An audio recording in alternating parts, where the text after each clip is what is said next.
Hi guys, James at Rampant Lion Reviews again for you today with another beer review. For this one, we are going to head over to Japan once again. Quite a bit sooner than I expected, but we're going to return to a brewery that has now featured on the channel quite a few times before. Now, these guys are a relatively new addition to the Japanese beer scene, but they've built up a very, very good reputation for themselves over the last couple of years. And if people were to ask me about this brewery, I would say that they're most definitely best known for their different kinds of New England hazy, whatever you want to call them, IPAs. But I have noticed a few other styles being released by these guys over the last little while, so we'll need to try and review some of those for you on the channel going forward.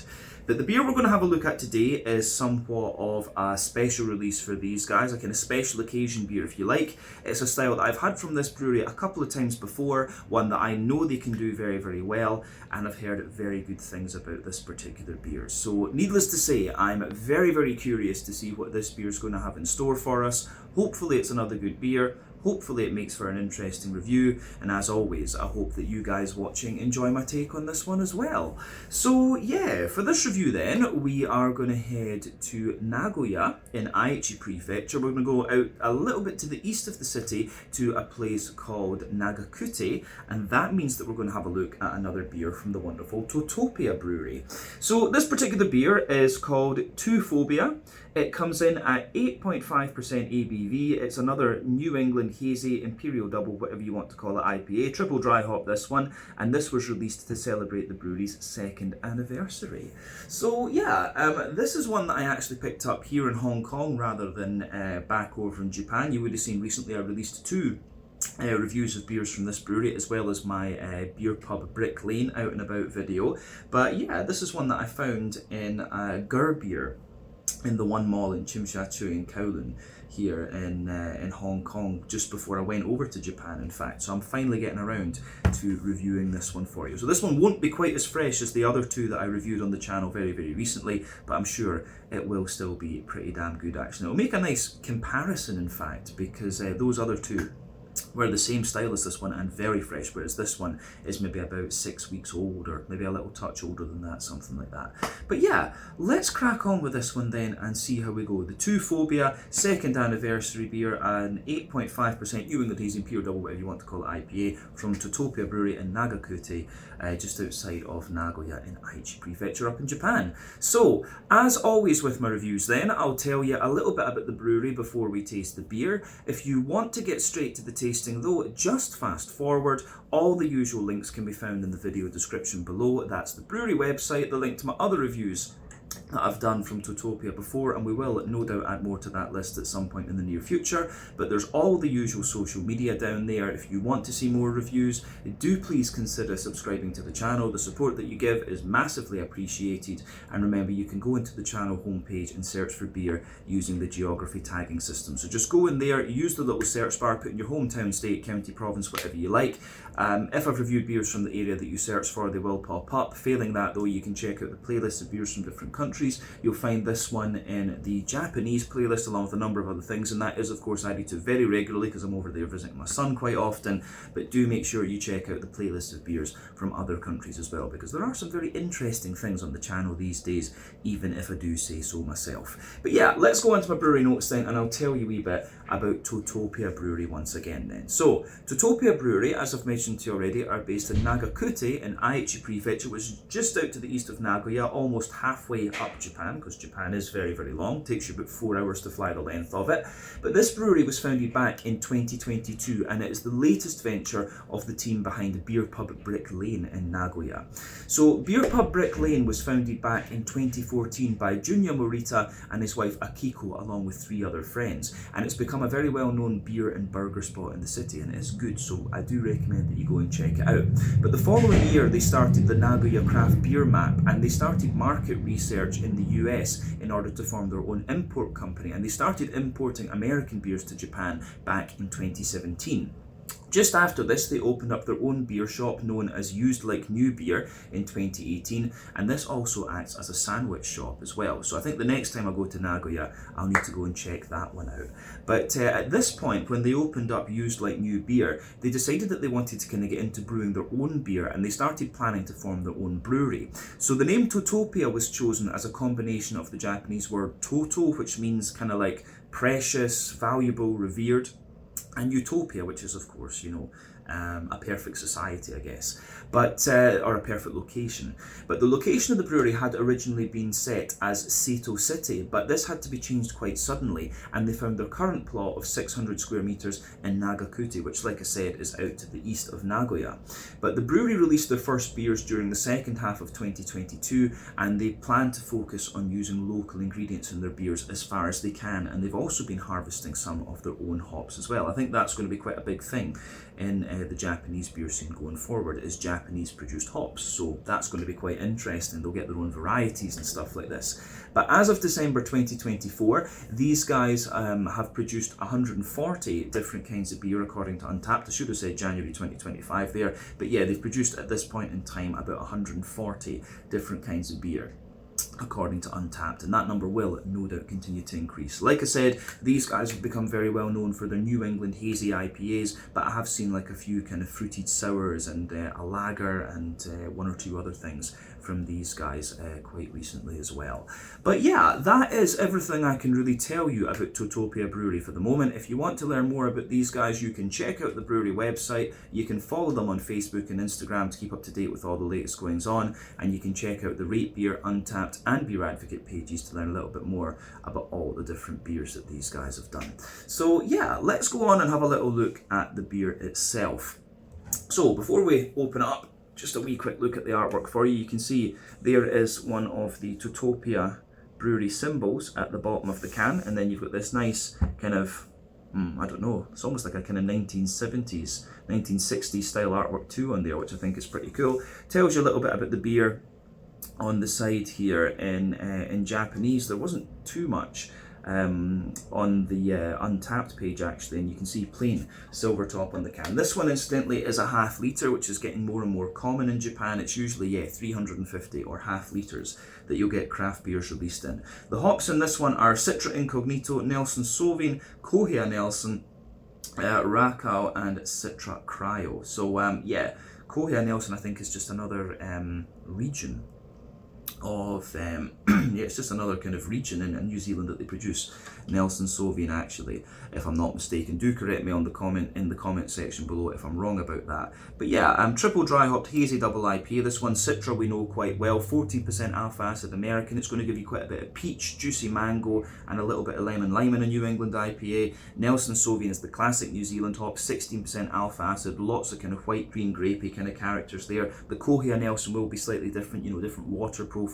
and soil profiles, so things might come out a little bit differently with that one. And then Rakau is quite an interesting hop, 10 to 11% alpha acid, New Zealand hop, quite difficult to grow actually because it does have issues with mildew and things, but Rakau tends to give you this kind of apricotty and peary sort of note, sometimes a wee bit of a slightly stronger tropical fruit as well, stone fruity type things. But yeah, there you go, that's the kind of side of the can there that gives you all that information. But I think we can get this guy out into the glass now and see what it's all about. I love my Totopia IPAs, so I'm quite glad that I'm able to drink this one, because I did manage to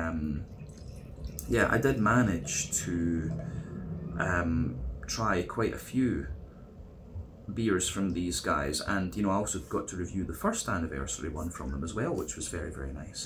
So yeah, I think that first anniversary one might have been the first double IPA that I tried from these guys. But anyway, before the head disappears, you can see that this beer poured, we got about 80% of it out and into the glass, something like that, maybe 3/4. But you can see that it poured with about a half finger of a kind of soapy, I would say, but perfect white coloured head. That is fading away quite quickly, but I'll just let you have a wee look at that on this side of the glass before it does totally disappear. But one thing I will say about this, for an 8.5%er, this is one of the soupier and gloopier New England hazies that I've come across recently when I think about the ABV. So remember, the haze in these beers depends on oak content, wheat content, and to a degree what yeast you use. That can vary from brewery to brewery and beer to beer. So yeah, not too much in the way of visible carbonation with this one, but that's kind of common with the New England IPAs. But yeah, the colour of this one, I would describe this as being a lovely kind of mixed tropical fruit juice colour. I always like comparing the colours of IPAs to different fruit juices because it just really is what they remind me of. But yeah, remember, the colour of your beer depends on a few things. One, the type of malts that you use. This goes a long way to determining your EBC rating. Two, length of your wort boil is going to play a role, because the longer you boil the wort, the more the sugars caramelize, and thus you get a darker colour of beer. But any barrel aging that you do or adjuncts you put into the beer will affect its colour as well, but you don't often have to care about that when it comes to the IPA style category, be it West Coast or New England or anything else for that matter, only really fruit IPAs. But yeah, I think we've said everything we really need to about the appearance of this beer. There's nothing surprising about this one when you consider what style it is. So yeah, I think we can go on and have a wee look at the aroma of this one and just see what it's all about. Ooh, that smells really nice. Yeah, very juicy actually, and from what I remember of the Totopia stuff that I've had, this one comes across as being a little bit more like juicy and oily in a sense. It's kind of oily, juicy and fruity, I would say. A wee bit more pungent actually, which is kind of interesting. Because one of the things you have to watch with New England IPAs, of course, if you drink them really fresh, they can always just feel really green. I think that New England IPAs actually reach their prime when they're maybe like, 4 weeks or so in the can. You just get a really nice roundedness out of them. West Coast IPAs though, of course, when you get those fresh and you've got the big bitterness, it's kind of spot on. Maybe 2 weeks in the can or so from those just to calm down and things. But I have a feeling, just from the aroma of this one, I think this one's going to be in a really nice place actually, just in terms of its flavour development. But yeah, it smells really, really good, this one. It's got everything you'd want. A lovely kind of bright green component, big, oily, juicy tropical fruits, and then you've just got a wee bit of kind of maltiness in behind it as well. So yeah, let's just go through this aroma then and break it down as we always do. So first off, when it comes to your New England IPAs, for me there are 6 elements to think about with this kind of particular style when it comes to the malty yeasty side of things. So you've got the malty yeasty character, the farmhousey yeasty type character, which is kind of like the OG New England brewed New England IPAs. The style started, of course, as a farmhouse IPA, but you've also got rye and grainy side of things. These two elements are a bit more common in the New England brewed New England IPAs, the likes of Alchemist and Lawson's Finest Liquids and stuff like that. And as I say, that's because the style started as the farmhouse IPA, but as the style has evolved and kind of grown up a wee bit, the focus is more on wheaty bitiness, oaty creaminess, barley malt bread, and also the sweeter side of things then. So yeah, it's interesting stuff. For me, this one actually has a really nice balance between its oaty character and its wheaty notes, but the barley malt obviously is the kind of backbone of this one. It's got a wee touch of sweetness to it as well. And I do find that with Totopia, they do vary it up a little bit when it comes to their beers. Some of them lean a bit more oaty, some of them can be a bit more wheaty, and some of them are, of course, more barley malt leaning. This one, again, it has a bit of the wheat at the back, but the oats are coming out quite a lot of this one for me. I think this one is just very nicely balanced in that regard. But yeah, in terms of the backbone of this beer then, absolutely, you've got like some kind of fresh white bready bread crust, like a kind of fresh hedgehog roll, something like that. On top of that, or within that, you get a little tiny touch of woodiness. There's some Jacob's cream cracker in this beer as well. Yeah, there's a bit of Jacob's cream cracker in there, I would say. Wee tiny touch of like sweet wholemeal brown bread, but then a nice kind of fluffy, fresh white bread as well. The white bread, the bready character in this one's got a wee bit of dryness to it, but also a little bit of kind of residual, lingering kind of sweetness, which is quite interesting. But yeah, the wheat in this one is interesting too. It comes across as very, very smooth, but there's a little touch of bitiness in the back of the nose there. And I've noticed this actually with a few of the Totopia beers. I'd be very curious to know where they're getting their wheat from, because for example, European wheat tends to be a little bit more kind of bitey, whereas American wheat tends to be that little bit smoother. I don't know how much wheat the Japanese produce themselves. I'm assuming there will be some in Hokkaido or something like that. So maybe what these guys are doing, it could even be local, of course, from Aichi Prefecture, because they talked about that. So it could be those little characteristics you notice might well be down to the malting process as well. So yeah, just something to think about there, actually. Chemistry, I studied chemistry, big ingredients nerd. But yeah, the wheaty character in this one, you get this really dense, smooth, wheaty white bready character at this one. A little bit of wheaty bitiness at the back of the nose, but then yeah, above everything else, you have the oaty character coming out of this one. So the oats are like, the oats for me are like really nice and creamy in this one, but you can smell that little bit of dryness in there. As I've often said in New England IPA reviews, oats can be a rough indicator of how fresh your IPA is. Essentially, the creamier they are, the fresher the beer is, the drier they are, the older it is. This one is in a very nice place just now. You've got a lot of creaminess there and just a little touch of that kind of sweet dryness coming out of it too. In terms of the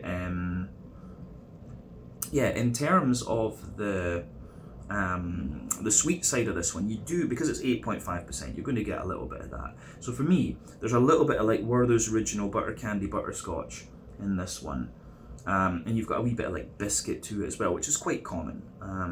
But it's not overly sweet, this one. But I think it's a little bit sweeter than some of the other ones we've had from Totopia in the past. The yeasty character in the back of the nose, I would say, is quite white bready leaning, a little bit crackery, of course, as well.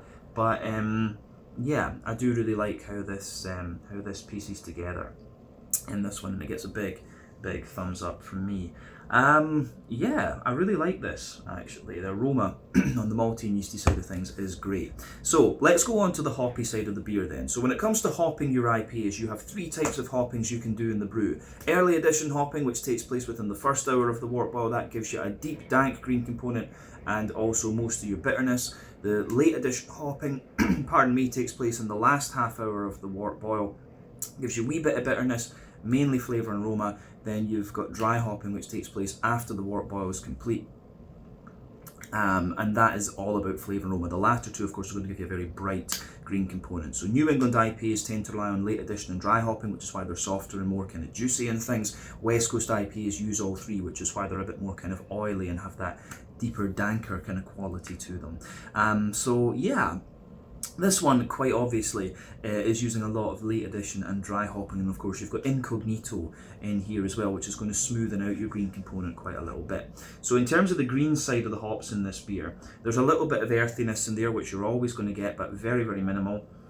A lot of floral aromaticity, though I don't know if I would go as far as saying this one's a little bit deeper and kind of danker in a way, but yeah, you've got a lovely kind of floral aromaticity to this one, and some nice, really bright kind of grassy notes to the beer as well.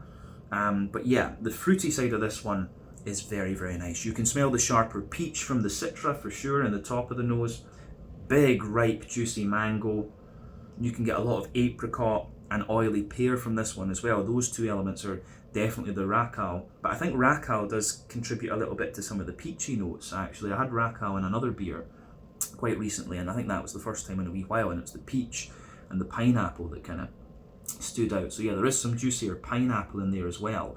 So it's a very kind of tropical leaning New England IPA, this one. But you can also smell that distinctive Nelson Sauvin kind of white, green, grapey gooseberry in there as well. It sort of forms the oily base of the fruits, and then all the tropical fruits are just that bit more pungent. But you've got some of the juiciness in there from like mangoes and apricots and pineapple too. It's a lovely aroma that comes out of this beer, and based on my previous experiences with Totopia, I'm really not surprised. This is going to be very, very good quality, but it smells great. It really, really does. So as I always say, take a little bit of time and enjoy the aroma of the beer before you get stuck into it. But I think it's about time that we try this one and see what it's all about.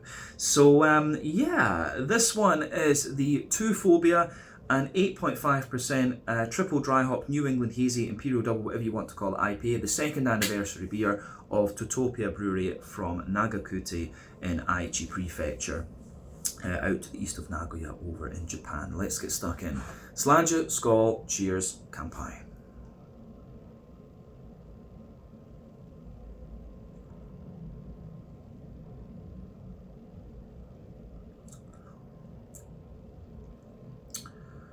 Yeah.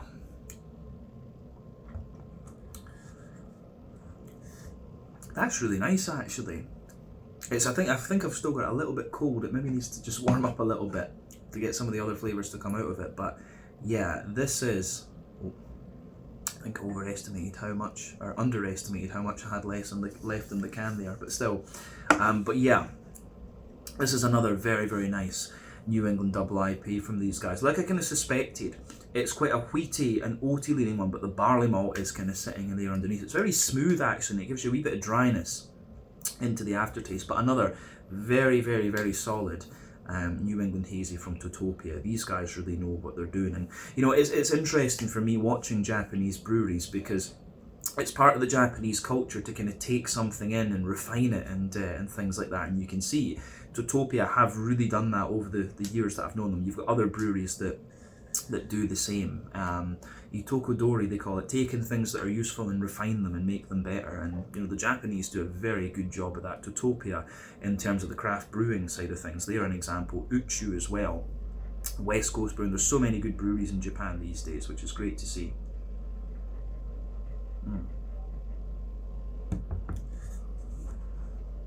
More and more of them run by Japanese people as well, because a lot of the first ones where the ones that did very, very well were run by Americans. Isakadoya, of course, and Shiga Kogan, I think, and Mino, I guess, were the ones that I encountered early on, that were the ones run by Japanese people from the beginning that really went on to be great. So a lot of interesting stuff going on in the Japanese beer scene. But anyway, let's focus on this beer.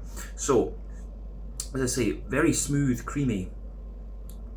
Yeah, really a smooth, creamy, but very drinkable New England double IPA, this one. So let's just break the flavour down then and describe it for you more in depth, as we always do. So middle third of your palate then, the backbone of the beer. We've got that nice kind of fresh white bready bread crust in there. As you move further forward on that middle third of your palate, you get a little touch of woodiness, of course. And I always get that. Maybe it's just my palate, but yeah, I always get a little touch of an almost woody flavour there. And then yeah, on top of the bread crust, you get a little smattering of kind of Jacob's cream cracker and things. And then there's a wee bit of a kind of wholemeal, brown bready type character in there as well. So the brown bready character, you actually do get a little bit of graininess out of this beer into the aftertaste, which is interesting. So yeah, there's a wee bit of that grainy, brown bready and bread crusty character comes out of this into the aftertaste.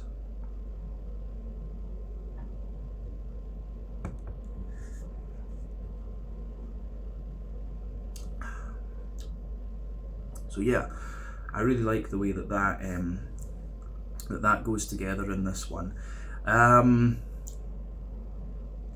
Yeah, on top of the brown bready character, you start to get the fluffier white bread from the barley malt in this one.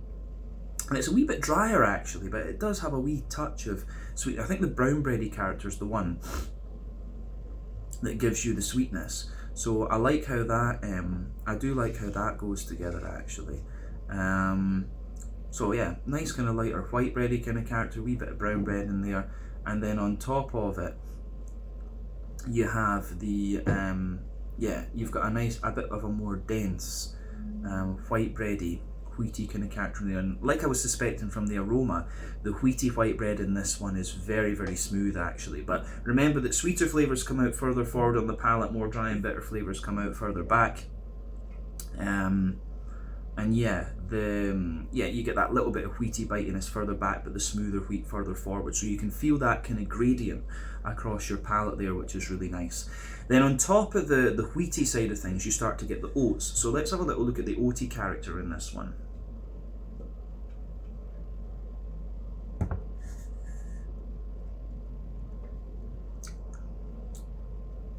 Yeah, so the oaty character in this again is very nice actually.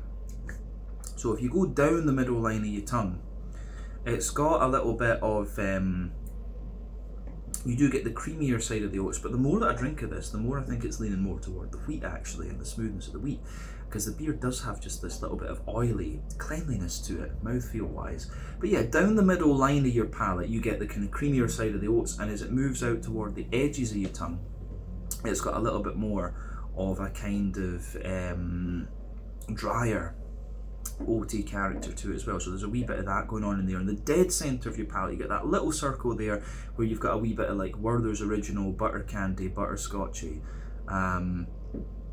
sort of thing coming out.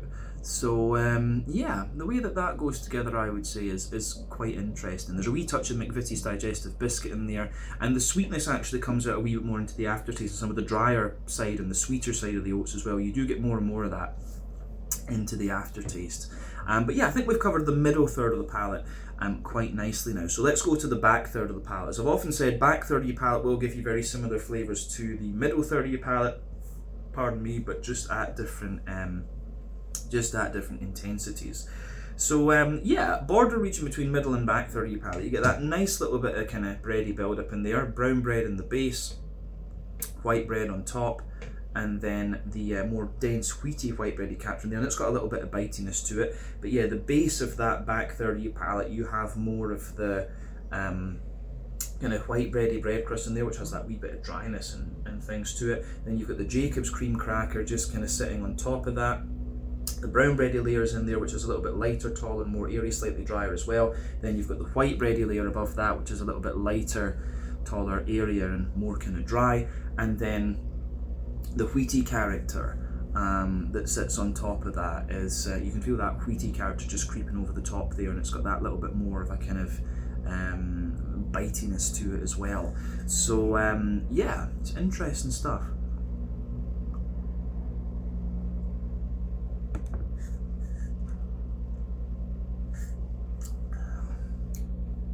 So in terms of the yeasty side of the beer then, because the yeasty character sits on top of everything else on that back third of the palate, you can feel that more dense brown bready, you can feel that more dense brown bready sweetness in the middle of your palate as well. Then round the edge of that, yeah, round the edge of that, you've got a wee bit more of a you do get a little bit more of a kind of grainy brown bread, and then yeah, the very edge of it is a little bit more of a kind of white bready, bread crusty type quality. So yeah, the way that that goes together, I think in this one is very, very nice. And definitely, yeah, the back third of your palate, the flavour is taller. Then as you move further forward into the middle third of your tongue, it just kind of condenses down and squashes together that little bit more. So yeah, I like that about this one. The way that the malty and yeasty side of this beer goes together is very, very nice. Yeah, so for me,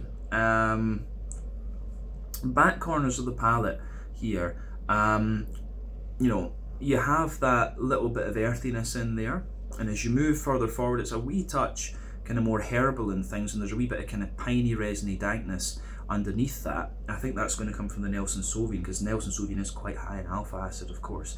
But yeah, as you move further and further forward, you can feel it gradually gets more and more sort of floral and aromatic. Then round the front curve of the palate, it's round the front curve of the palate, it's a little bit lighter and more kind of grassy and things. So yeah, I like the way that that goes together. The green component in this one, yeah, it does get a wee bit more bitter and more kind of zesty and floral and stuff like that into the aftertaste too, which is interesting. But let's focus on the front third of your palate then, and the fruity side of things, just to round off the tasting of this beer. So border region between front third and middle third of your palate, you get that nice little bit of bready build up in there. Brown bread in the base, the white bread in the middle, and then the more wheaty bitey character on top. Then yeah, the base of your front third of your palate is again that fresh white bready bread crust, the Jacob's cream cracker, the brown bready sort of thing, the fluffier white bread, and then the more dense wheat and a bit of the smooth kind of creamy side of the oat. Then you get that nice oily bubble where the juicy fruity esters just roll their way out of the beer. So let's look at the fruity side of things with this one then.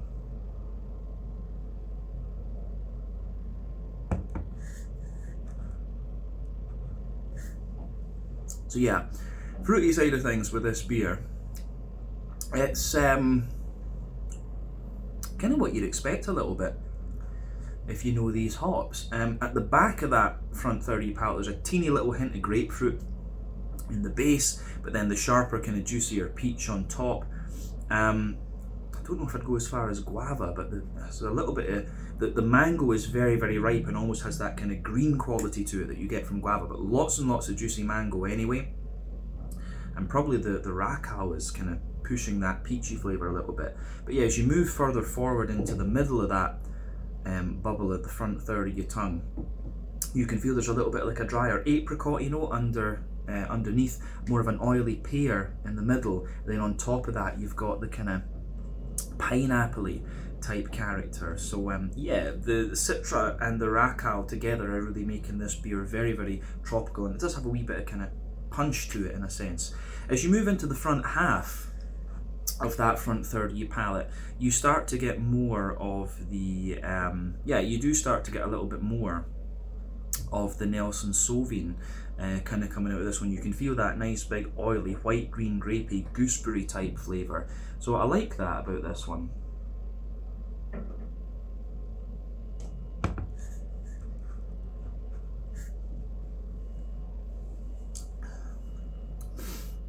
So yeah, in terms of the yeah, in terms of the very front tip of your tongue, you can feel there's a little touch of the lemony limey character just coming out from the Citra there as well. But into the aftertaste, I think you get more and more of the Nelson Sauvin and a bit more of the Racal as well. I think the New Zealand hops kind of linger into the aftertaste a bit more, but the Citra is the one that's giving you more of the impact, the kind of peach and guava-y, mango-y type thing. But yeah, into the aftertaste, more of the kind of oily pear and the oily white green grapey gooseberry notes from the Racal and the Nelson Sauvin respectively are really what's kind of coming to the fore, and a wee bit of the kind of graininess of the bread and stuff like that, and a bit of the yeast. So yeah, it's a really interesting beer, this one. It feels a bit different from what I've had from Totopia before, so that's absolutely worth noting as well. But another very, very solid beer from these guys, and one that I would really recommend you try should you get the chance. But yeah, I think we can leave it at that for the tasting section of this one. Let's round off with a wee look at the mouthfeel.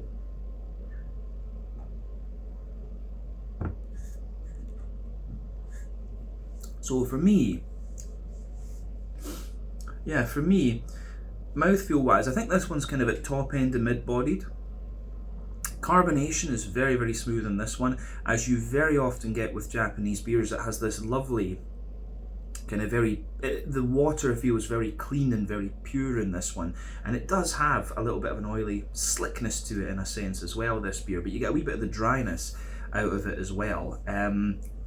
But yeah, the IBU count in this one, I think this one's got to be about 40 or something like that. Could be very slightly higher on that, but I want to say 40 IBUs with this beer. The malty backbone is it's got a little bit of dryness underneath, smoothness in the middle, and a little bit of creaminess and kind of oily sweetness on top, so that's really, really interesting. But yeah, the fruity side of this one is definitely more tropical and kind of zesty leaning, and it's got a lovely kind of juicy character coming out of it as well. So yeah, more little touch oily on the fruity side as well. But as I said, another great beer from Totopia, and at this point I wouldn't expect anything less, especially in the hazy IPA category. So yeah, I think we can leave it at that for this one. This one was the 2phobia, an 8.5% triple dry hop New England Hazy Imperial Double, whatever you want to call it, IPA, the second anniversary beer of Totopia Brewery in Nagakute, near Nagoya in Aichi Prefecture in central Japan. So once again, thank you for watching my beer reviews. Until the next time, please like, subscribe, share, all the usual YouTube stuff.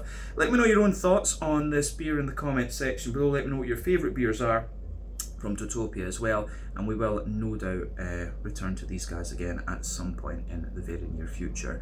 So yeah, let's leave it there. Until the next time, check out my social media, check out Totopia's social media, and I'll see you guys in another review very, very shortly. Slàinte, skål, and cheers.